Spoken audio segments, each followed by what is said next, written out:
सिंहासन बत्तीसी की 24वीं कहानी करुणावती पुतली की कथा।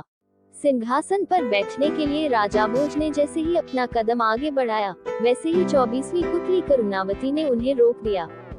24वीं पुतली ने कहा कि यह सिंहासन तुम्हारे लिए नहीं है। पहले मैं तुम्हें राजा विक्रमादित्य के गुण व कौशल से जुड़ी एक कहानी सुनाती हूँ। उसके बाद तय करना कि आप इस सिंहासन पर बैठने योग्य हैं या नहीं। 24वीं पुतली ने कहा, राजा विक्रमादित्य अक्सर अपनी प्रजा का हालचाल जानने के लिए रात में रूप बदल कर राज्य भर में घूमा करते थे। राज्य के चोर डाकू भी जानते थे कि महाराज भेष बदल कर घूमते हैं, इसलिए वो अपराध करने से घबराते थे। राजा विक्रमादित्य भी चाहते थे कि उनके राज्य से अपराध पूरी तरह से खत्म हो जाए और उनकी प्रजा रात को चैन से सो सके। इसी प्रकार एक रात महाराज भेष बदलकर अपने राज्य में घूम रहे थे। चलते चलते उन्हें एक भवन के बाहर रस्सी लटकी हुई नजर आई। उन्होंने सोचा कि जरूर कोई चोर इस रस्सी से लटकर ऊपर गया, इसलिए वो भी रस्सी के सहारे ऊपर पहुंच गए। उन्होंने अपनी तलवार भी निकाल ली और चोरों को तलाशने लगे, लेकिन तभी किसी महिला की धीमी आवाज सुनाई दी। उन्हें लगा कि यह महिला ही चाय है। ये सोचकर वो कमरे की दीवार से सटकर खड़े हो गए। उन्होंने सुना कि महिला किसी से साथ वाले कमरे में जाकर किसी की हत्या करने को कह रही है। महिला कह रही थी कि उस आदमी की हत्या किए बिना किसी और के साथ उसका संबंध बनाना मुश्किल है। इसके बाद महाराज को एक पुरुष की आवाज सुनाई दी। पुरुष बोल रहा था कि वह लुटेरा जरूर है, लेकिन किसी निर्दोष व्यक्ति की जान नहीं ले सकता। उसने महिला से कहा कि उसके बाद बहुत धन है, वो दोनों दूर कहीं जाकर सुखी से अपना जीवन काट सकते हैं। इस पर महिला बोली कि तुम 2 दिन बाद आना, क्योंकि उसे सारा धन इकट्ठा करने में 1 दिन लगेगा। राजा समझ गए कि पुरुष उस महिला का प्रेमी है और महिला इस घर के मालिक की पत्नी है। इसके बाद राजा उस रस्सी के सहारे नीचे आ गए और महिला के प्रेमी का इंतजार करने लगे। थोड़ी देर बाद जैसे महिला का प्रेमी रस्सी पकड़कर नीचे आया, तो राजा ने उसकी गर्दन पर अपनी तलवार रख दी और उसे अपना परिचय दिया। महाराज को सामने देखकर आदमी डर गया, लेकिन राजा विक्रमादित्य ने उसे वादा किया कि अगर वो सच बताएगा तो वो उसे मृत्युदंड नहीं देंगे। इसके बाद उसने अपनी कहानी महाराज को बताई। मैं बचपन से ही उस महिला से प्यार करता हूँ और शादी भी करना चाहता था।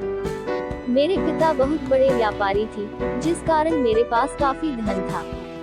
फिर एक दिन समुद्री डाकुओं ने मेरे पिताजी का कीमती सामान से भरा जहाज लूट लिया, जिस कारण हम कंगाल हो गए और मेरे सारे सपने चकनाचूर हो गए। इससे मेरे पिताजी इतने दुखी हुए कि उनकी मौत हो गई। इसके बाद मैंने समुद्री डाकुओं से बदला लेने का निर्णय लिया। कई सालों तक इधर उधर धक्के खाने के बाद आखिरकार एक दिन मुझे उनका पता चल ही गया। किसी तरह से मैं उनकी गुट में शामिल हुआ और उनका विश्वास जीत लिया। अब जब भी मुझे मौका मिलता मैं गुट के किसी न किसी सदस्य की हत्या कर देता। इस तरह से मैंने पूरे दल को खत्म कर दिया और उन्होंने लूट से जो पैसा इकट्ठा किया था वह लेकर वापस घर लौट आया। घर आने के बाद मुझे पता चला कि जिसे मैं प्यार करता था, उसकी शादी राज्य के किसी धनी सेठ से हो गया है।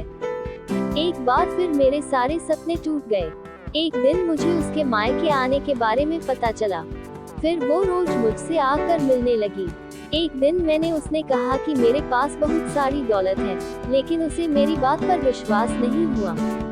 उसने कहा कि अगर वो उसे नौलखा हार ला कर दे तो ही उसे विश्वास होगा। आखिरकार मैं उसकी बात मानकर नौलखा हार ले आया, लेकिन तब तक वो अपने पति के घर लौट गई थी। आज जब मैंने नौलखा हार लाकर उसे पहनाया, तो उसने अपने पति की हत्या करने के लिए मुझे उकसाया, लेकिन मैंने करने से मना कर दिया, क्योंकि किसी निर्दोष की हत्या करना बहुत बड़ा पाप है।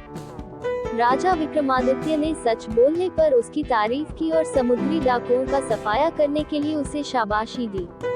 साथ ही अपनी प्रेमिका की चतुराई नहीं समझ पाने के लिए उसे डांटा।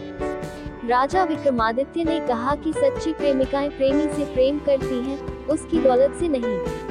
साथ ही नौलखा हार मिलने के बाद अपने पति की हत्या के लिए उसे उकसाया। ऐसी निर्दय तथा चरित्रहीन महिला से प्रेम हमेशा विनाश की ओर ले जाता है। वह आदमी रोता हुआ महाराज के चरणों में गिर गया तथा अपने अपराध के लिए उसे माफ करने के लिए प्रार्थना करने लगा। राजा ने भी उसे मृत्युदंड नहीं दिया और उसकी वीरता और सच्चाई के लिए ढेरों पुरस्कार दिए। अगली रात राजा विक्रमादित्य उस महिला के प्रेमी का भेष बनाकर उस महिला के पास पहुँचे। उनके पहुंचते ही महिला ने सोने के आभूषणों से भरी एक थैली उनके सामने रख दी और कहा कि उसने सेठ को विष खिलाकर मार दिया है। जब राजा कुछ नहीं बोले तो महिला को शक हुआ और उनकी नकली दाढ़ी नोच ली। अपने प्रेमी की जगह किसी और पुरुष को देखकर महिला जोर जोर से चोर चिल्लाने लगी और अपने पति का हत्यारा उन्हें बताकर रोने लगी। वहीं घर के बाहर खड़े राजा के सिपाही राजा का आदेश मिलते ही दौड़कर आए और महिला को गिरफ्तार कर लिया। अपने सामने राजा विक्रमादित्य को देखकर महिला के हाश उड़ गए और उसने झट से विष पीकर अपनी जान दे दी। ये कहानी सुनाकर 24वीं कुंती वहां से उड़ गई और राजा भोज एक बार फिर महाराज विक्रमादित्य की न्यायप्रियता के बारे में सोचने लगे। कहानी से सीख, लालच करने वालों के साथ कभी अच्छा नहीं होता। उन्हें एक न एक दिन इसका परिणाम भुगतना ही पड़ता है, जैसे इस कहानी में पैसों के लिए अपने पति की हत्या करने वाली महिला के साथ हुआ।